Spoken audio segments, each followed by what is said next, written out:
The air, thick with the acrid stench of burning pine and melting plastic, was a physical weight. It pressed down on the lungs, a suffocating blanket woven from smoke and despair. The old Northwood Community Center, a place of laughter and finger paintings, was now a roaring funeral pyre against the bruised twilight sky. Flames, like demonic tongues, licked greedily at the heavens, devouring the century-old timber frame with a hungry, crackling roar that drowned out the frantic shouts of men. Firefighters, their yellow turnout gear blackened with soot and failure, moved like ghosts in the swirling chaos. Hoses lay like defeated serpents on the asphalt, their streams of water turning to instant steam against the impossible heat. A sudden, gut-wrenching groan echoed from the structure's heart as the main support beam for the west wing gave way, sending a shower of incandescent embers into the air. Fire Captain Frank Miller slammed his fist against the hood of his engine, his face a mask of grim fury. He was a man accustomed to wrestling chaos into submission, but this was a monster he couldn't tame. "Perimeter back! Now!"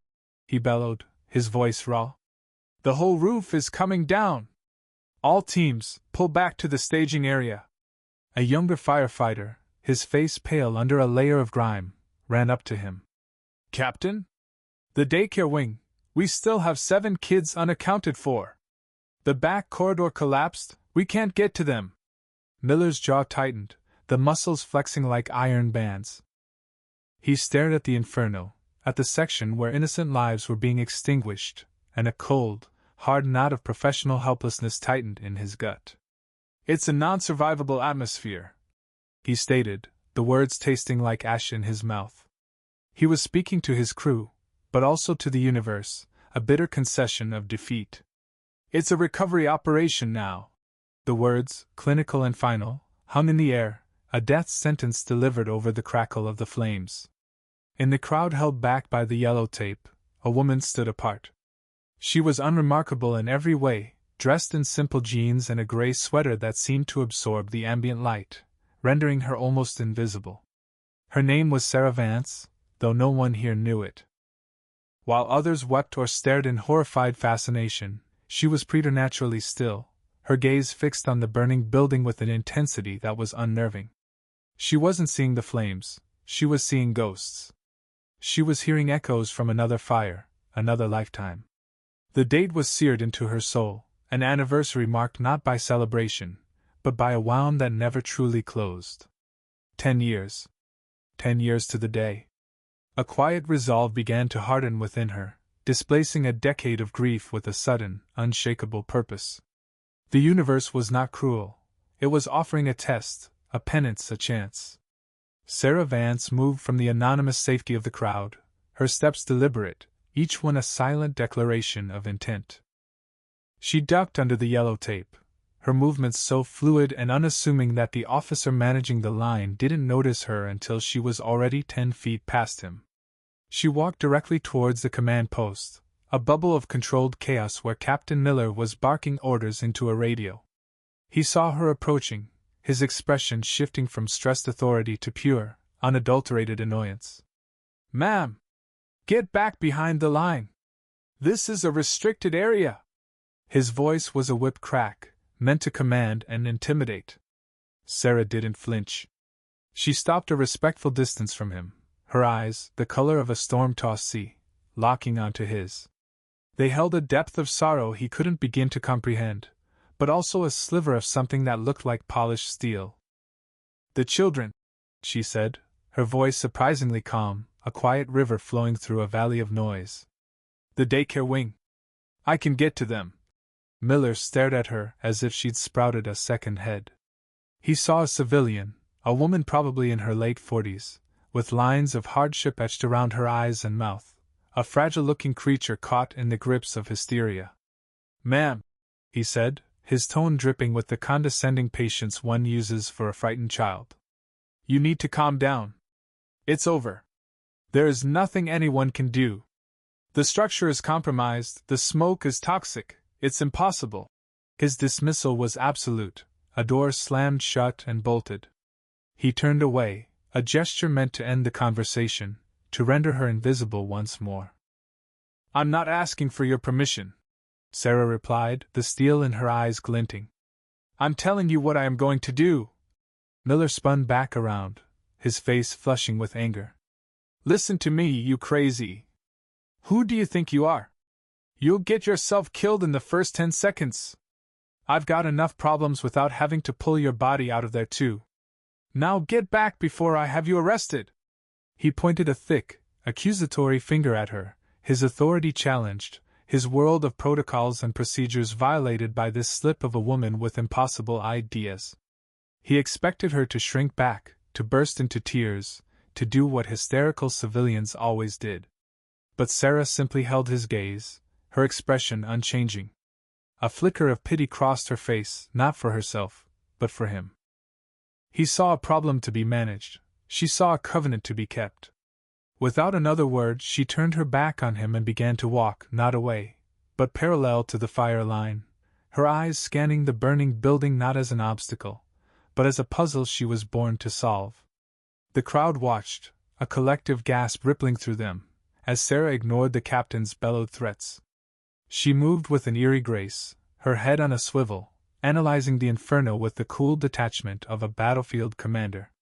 She was looking for a flaw in the enemy's defenses, a forgotten path, a moment of weakness. The firefighters saw a building collapsing, she saw stress points and ventilation routes. While the main crews focused on the front entrance, a wall of flame and falling debris, Sarah's eyes settled on the north side of the community center. It was an older section, part of the original structure before the modern additions. An overgrown service alley, barely wide enough for a pickup truck, ran alongside it, choked with weeds and discarded pallets. Tucked away, almost completely obscured by a thicket of untamed ivy, was a small, steel door, rusted at the hinges. It was a janitor's entrance, forgotten by time and renovation plans. It was her way in. Miller saw where she was going and his face went white with a mixture of rage and terror.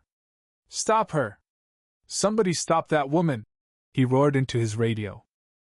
2 firefighters broke from the line and sprinted towards her, their heavy boots pounding the pavement.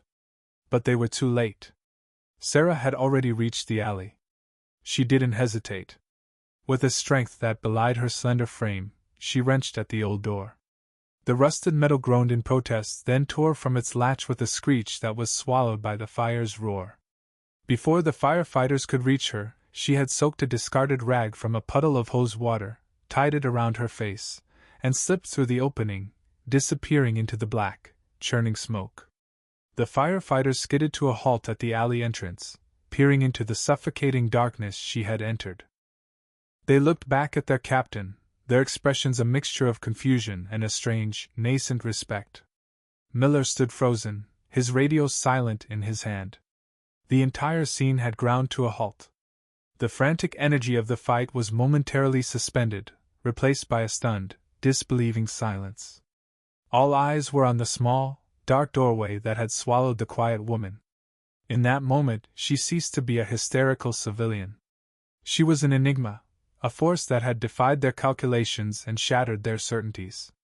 The seed of doubt Miller had tried to crush had now taken root in every person watching, and it was beginning to grow into a terrible, beautiful hope. The transition from the cool night air to the inside of the building was like being thrown into a blast furnace. The heat was a living entity, searing, oppressive, and absolute. It stole the breath from Sarah's lungs and tried to cook her from the inside out. The roar of the fire was deafening, a constant, concussive bass note punctuated by the high-pitched shriek of tortured metal and the explosive crack of splintering wood. Smoke, thick and oily, reduced visibility to zero. It was a predator, coiling in the darkness, burning the eyes and throat. To any other person, this was hell itself, a place of pure sensory overload and imminent death. But Sarah was not any other person. As the darkness enveloped her, a strange and terrible calm settled over her spirit. She had been here before. 10 years ago, she had clawed through a similar hell, her hands raw, her lungs screaming, searching for the sounds of her own children. That night, she had found only silence. Tonight would be different. Her mind, honed by a past she never spoke of and sharpened by a decade of relentless grief, began to work.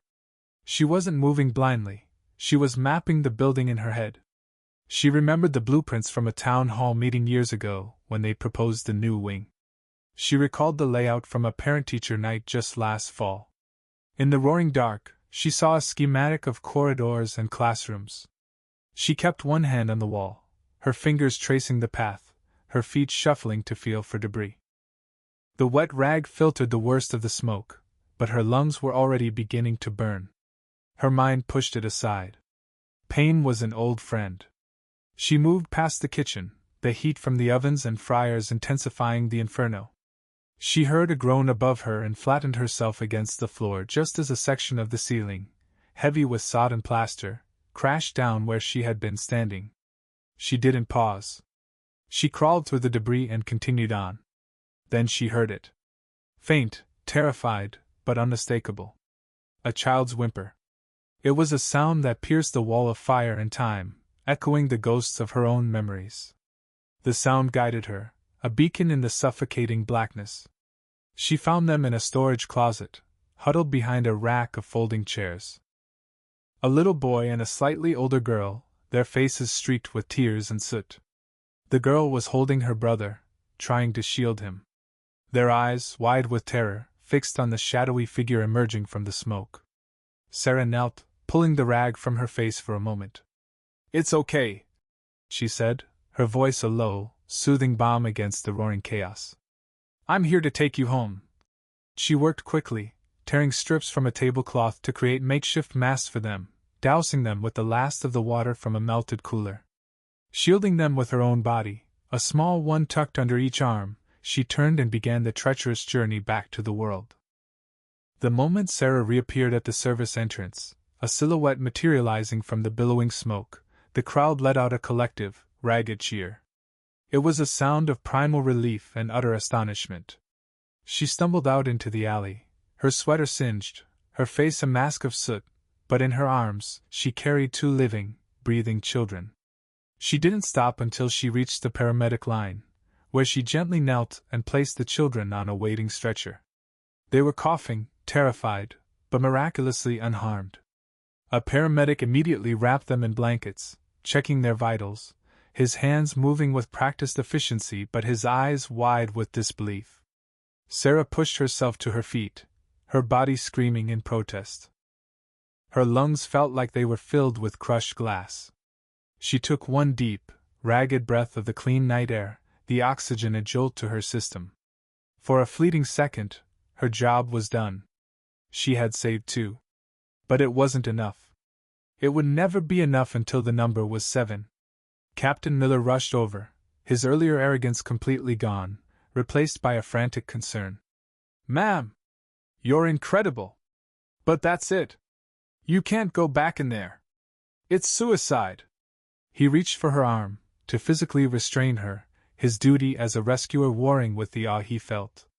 Sarah looked at him, and for the first time, he saw past the quiet exterior to the furnace of will that burned within her.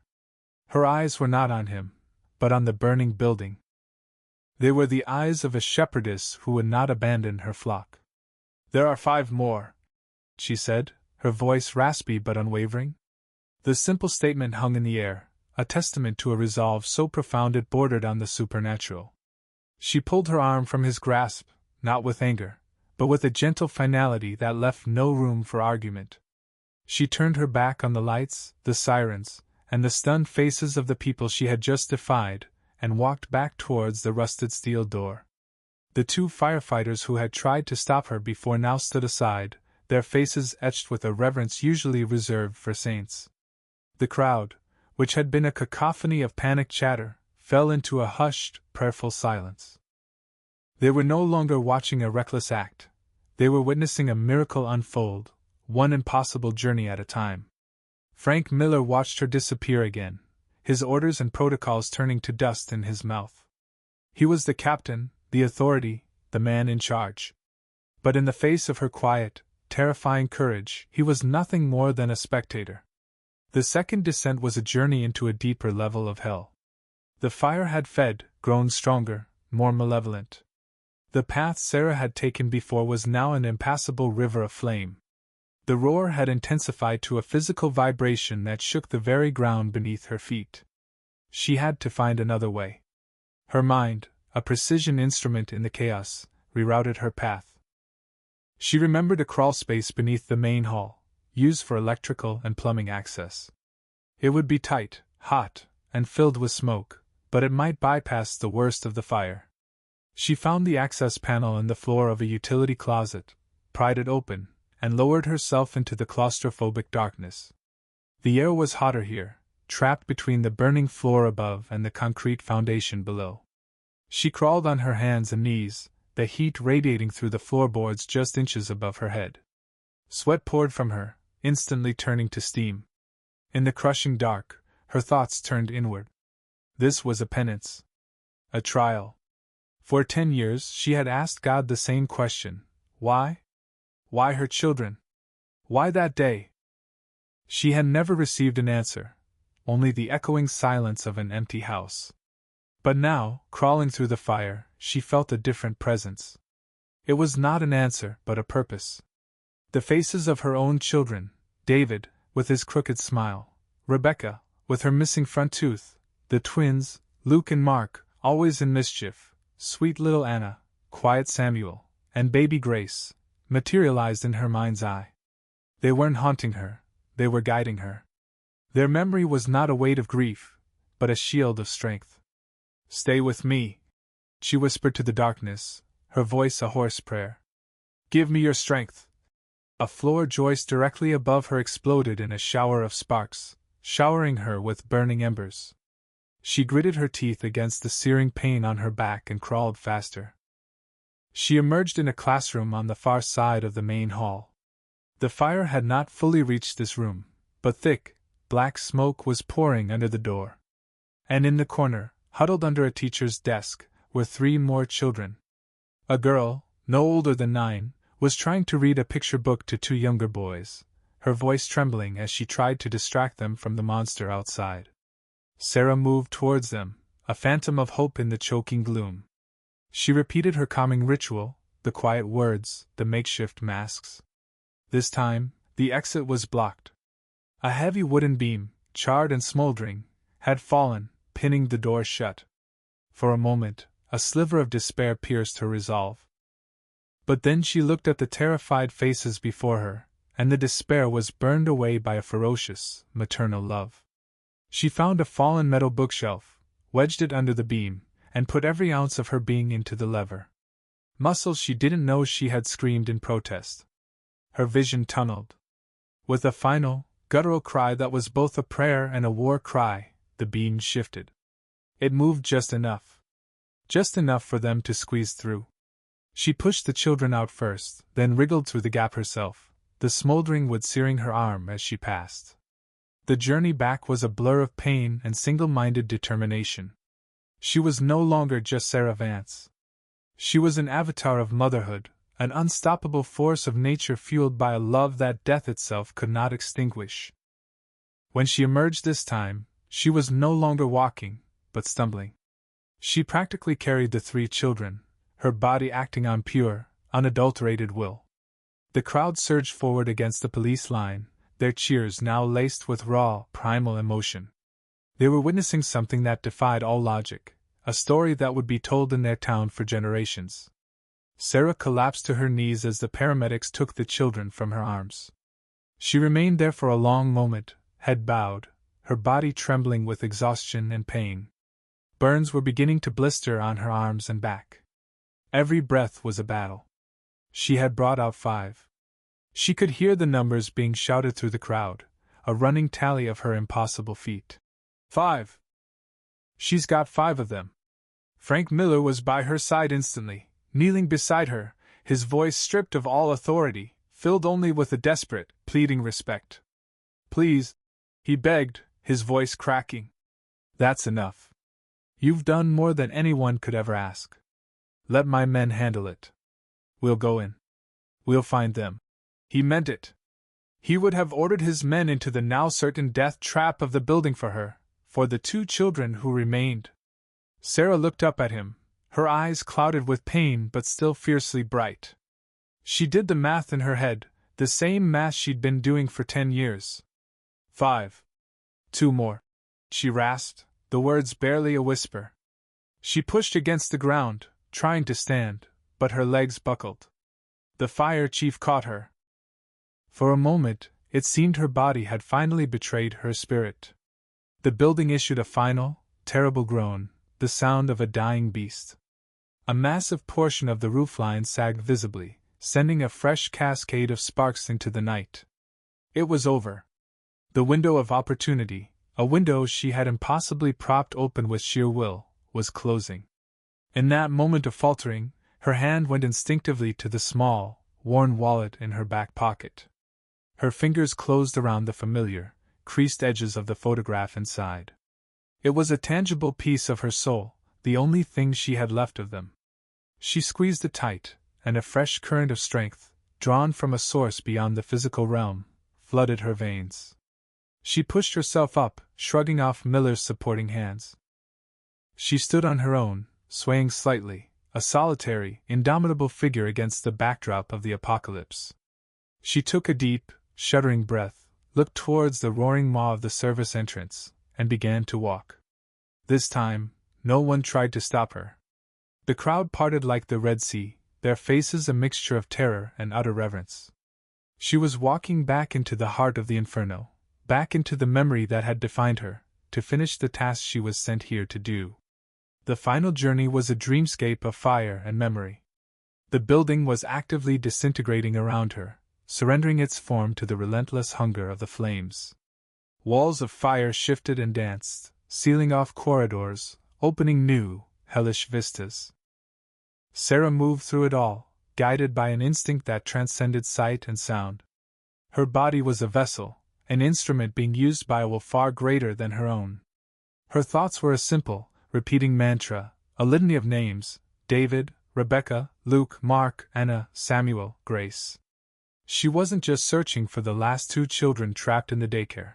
She was gathering her own flock, bringing them home from the fire that had stolen them.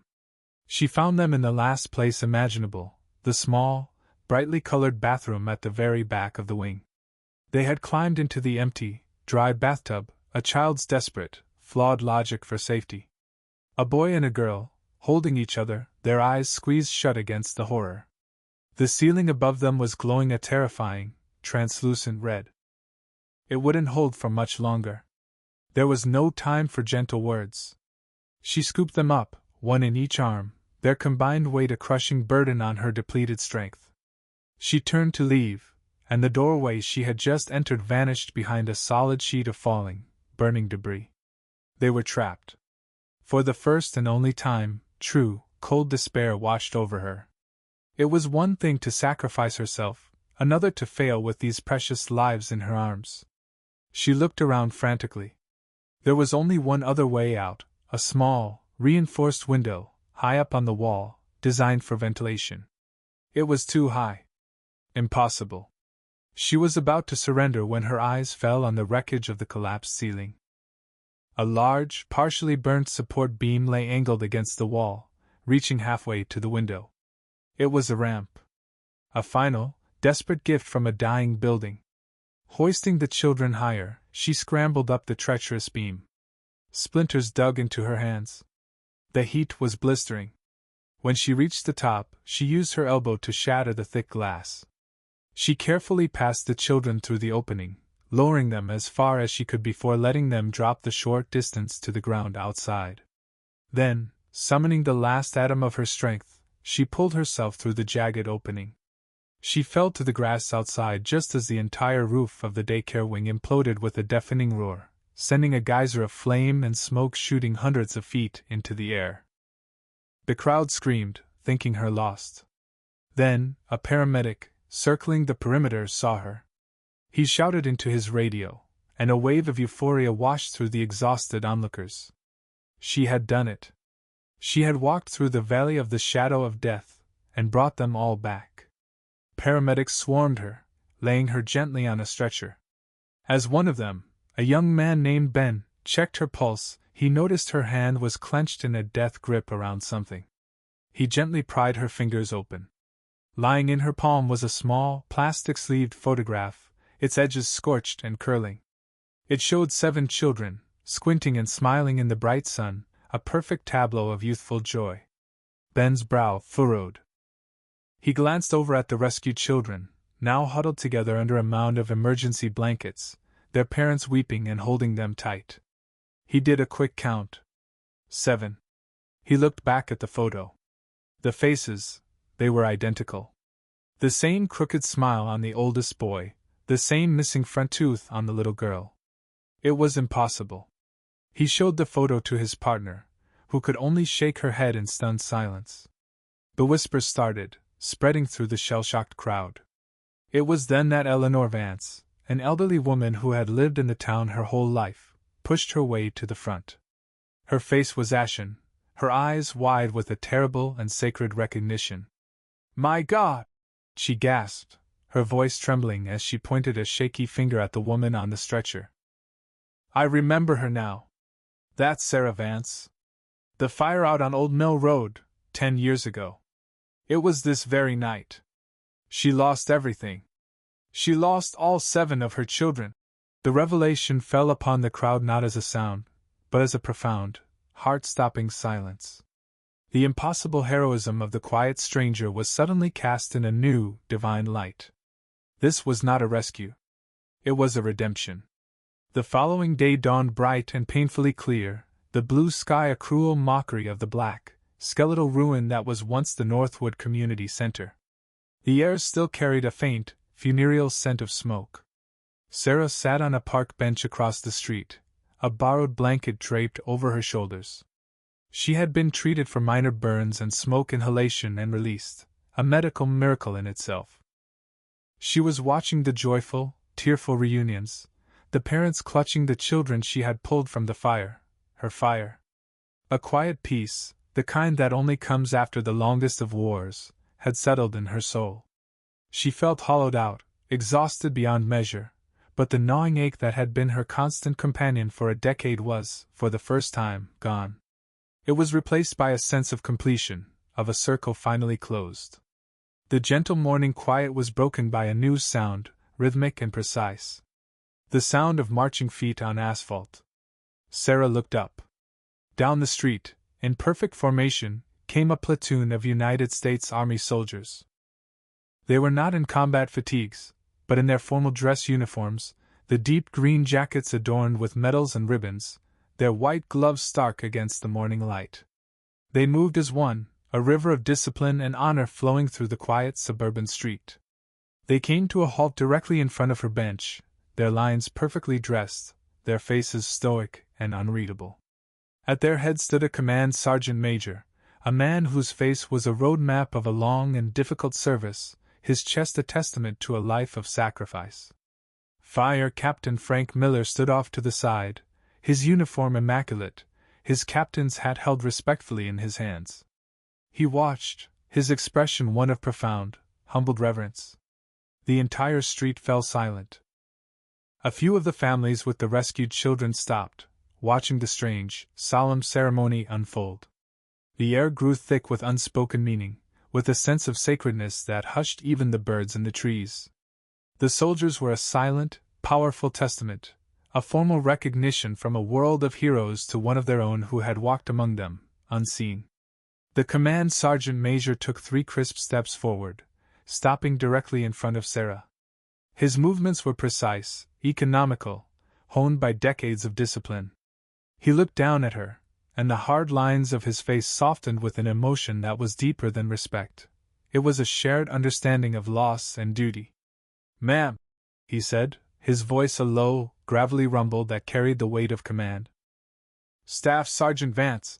He used her old rank, a title she hadn't heard in over a decade, and it fell upon her ears like a forgotten song. "We heard what you did. The 101st never forgets its own. Especially not its combat medics." The reveal settled over the small group of onlookers. This quiet, unassuming woman was not just a grieving mother, she was a decorated soldier, a warrior trained to run toward the sound of trouble, a healer who had once stanched the bleeding of her brothers and sisters in arms. The soldiers standing in silent formation were from her old unit. They had heard the news as it spread through their veteran networks, a story of impossible heroism, and they had come. They had come to honor their sister. The sergeant major's eyes scanned the 7 rescued children, who were now standing with their parents, watching the scene with wide, curious eyes. He looked back at Sarah, a flicker of profound understanding in his gaze. "You saved your squad, Sergeant," he said softly, for her alone. Then he straightened his back, his voice booming out over the silent street. "Platoon! Attend tie-in!" The soldiers snapped to a rigid posture, their bodies ramrod straight, their chins tucked. A beat of perfect silence followed. "Present ARMS!" In a single, flawless motion, 30 hands snapped up in a salute. It was not a casual gesture. It was the highest form of military honor, a silent, powerful tribute from warriors to a warrior. It was an acknowledgement of a courage that transcended any battlefield, a sacrifice that eclipsed any medal. For the first time since the fire began, tears welled in Sarah's eyes. They streamed down her soot-stained cheeks, silent and cleansing. She slowly rose from the bench and walked towards the group of children. She knelt before the oldest girl, the one who looked so much like her Rebecca. From her pocket she pulled the singed photograph. With hands that trembled slightly, she gently placed the picture of her own smiling children into the little girl's hands. "He gave them back to me," Sarah whispered, her voice choked with a decade of unshed tears. A single tear fell from her cheek and landed on the smiling face of her oldest son in the photo, a final benediction. Just for a little while. She had walked through the fire and, on the other side, had found not just 7 children, but a measure of peace, a moment of impossible grace. The soldiers held their salute, silent sentinels bearing witness to a love that had defied death and a mother's heart that had finally, blessedly, brought all of her children home.